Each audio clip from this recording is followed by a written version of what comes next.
We're back with your coffee break live on the HAN Network. I'm Kate Chaplinsky, and it's time for a little health buzz with our friends at Griffin Hospital. I'm joined right now by Myra Odenwaelder. And Myra, you are the director of Griffin Hospital's Rehabilitation Services. That is correct. And you're here to talk about something that's very pertinent right now as we head back into school. Backpack safety, which maybe a lot of people don't think about, but it's very important. Yes, it is. As a physical therapist, I am very passionate about injury prevention, and this is a great time of year to start talking about backpack safety as all those students and parents are preparing for the first day of school. And it's amazing, backpacks have been known to cause several musculoskeletal issues, from neck pain to shoulder pain, back pain, if they're not used appropriately. In fact, in 2013, there were over 22,000 sprains, strains, dislocations, and fractures related to inappropriate backpack use. Wow. And tell us what possibly is inappropriate backpack use. Well, I can tell you the good news is these back injuries and neck injuries and shoulder injuries can very easily be prevented with 3 simple steps. The first step is choosing an appropriate backpack, and then you have to pack it light and wear it right. So some people might be wondering, how do I choose an appropriate backpack? There are so many different variations on the market. Well, you want to choose a backpack that is going to be your size. So something that's going to fit in between your shoulder and waist level. You don't want anything extending over the shoulders or below the waist. Next, you want to choose a backpack that has appropriate padding. So padding in the back portion of the backpack, that's going to be making contact with your body. And then also padding along the straps, the shoulder straps. And that's right, I am saying straps. I do recommend backpacks with 2 shoulder straps as opposed to 1 strap. Messenger bags have been very stylish in the past, and oftentimes you can't distribute the weight evenly across the body with a messenger bag. So as a result, a lot of unnecessary stress and strain is placed on one side of the body. So 2 straps are always better than 1. In addition, some backpacks have waist belts and chest straps, and those are also good options too. Now, I think a lot of times, especially when parents are going back to school shopping, sometimes like the fashion factor for the kids or what's cool kind of wins out. But you're saying basically maybe parents should keep a close eye on that and make sure they get something proper. And I can't tell you how many times you see those little tiny kids with like a backpack as big as they are, running down the street. Oh, I know. And backpacks, it's just like choosing an appropriate pair of shoes or new clothing. It's important that the person using the backpack takes the time to try it out. Make sure that it fits comfortably before making your purchase. Right. And this is for all ages. This is young kids through college. I know there's even been some studies about, I think students at Boston University, I was looking at some of the information you guys sent over, just that like 55% of students carry a backpack that's heavier than the recommended guideline, which is what?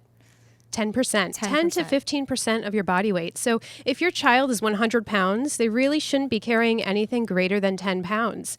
Now's the opportunity to dust off those bathroom scales and take them out, load your backpacks, and weigh them out. See just how much they weigh, because most people are carrying too heavy loads.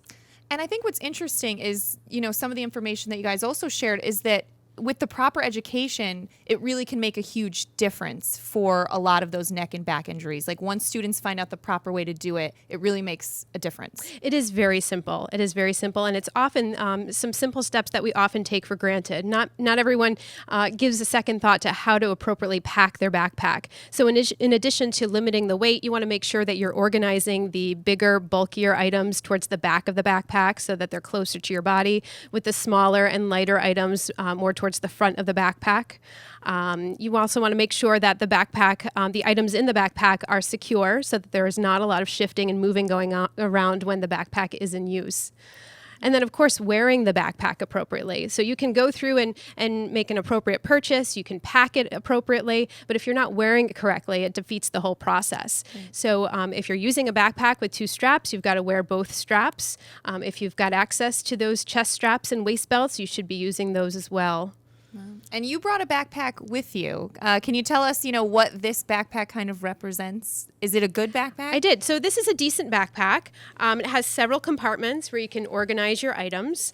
And what I've done is I've organized my backpack with the larger books Oh. towards the back and the smaller items in the front.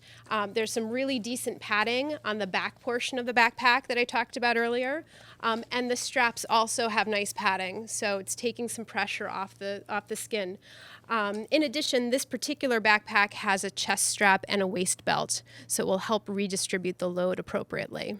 That's right. And we do have a model here, Donald Dang. Do you want to come over and just kind of put this backpack on, and we'll tell you if you're doing it right? You know, it's funny. When I was in elementary school, we didn't have backpacks. We had book bags. It was like a canvas thing with a cinch top and a string. Right. Cut through your shoulders like cheese wire. So, Donald, the reason that I'm forcing Don to be the model today is because he was supposed to bring his daughter, Elizabeth Ang, but, you know, you failed to do so, Don. So now you have to take Failure Elizabeth's has place. consequences. All right. So we're going to put this on, and Yeah. and you're going to tell me what I do wrong. Sure, go for it. Go for it. Look at him. He's nervous. Very He's so tentative. nervous. He's very tentative. So what's nice about this technique is he started with the backpack on the table as opposed to placing it on the floor. Right. So he lifted the load already so that it was at waist level, which is really considered your power zone. If you're doing any type of heavy lifting, you want to make sure that the load you're lifting is in between your waist and your shoulders. So good point. that was a great technique. I didn't even mention that. He's got both shoulder straps on so that the load is distributed evenly. You can go ahead and you can show them how the chest strap and the waist belt can attach. Okay. I don't know how they. Oh, here we go.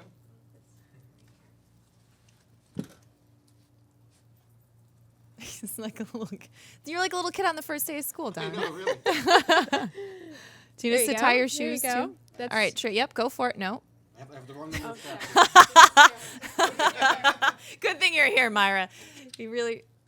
Cinch that up. There we go. And how does it feel like that, Don? Feels good. It feels like almost like a hiking backpack. It is. This particular one is meant for hiking. It could be used interchangeably.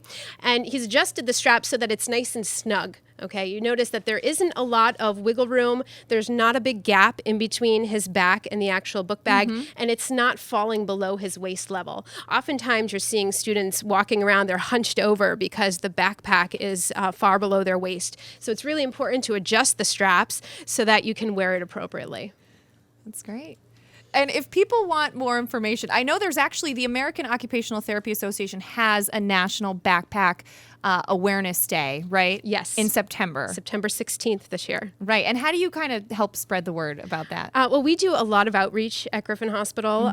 We go to local school systems and we actually do weighing opportunities. So we'll bring a scale. We'll have students attend with their book bags packed. nice. We'll teach them how to pack them appropriately. We'll weigh them for them so that they know whether or not their backpacks are too heavy and sort of set them up for success that way. Oh, that's a great idea. So is that coming up?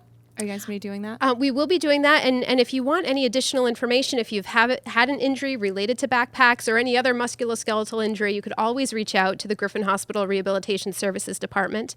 We are open from 7 to 7 Monday through Thursday and 7 to 5 on Fridays. We've got a large, talented group of clinicians there to meet all of your rehab needs. All right, great. Thanks so much, Myra. This has been very informative. You're very welcome. Thanks All for right. having me. Gonna take Elizabeth backpack shopping now. Yeah, now you know what to get for Elizabeth. All right, Don. Well, next time, bring her As in. long as it's purple. All right, Don. Well, we're going to take a break, and we'll be back with more coffee break after this.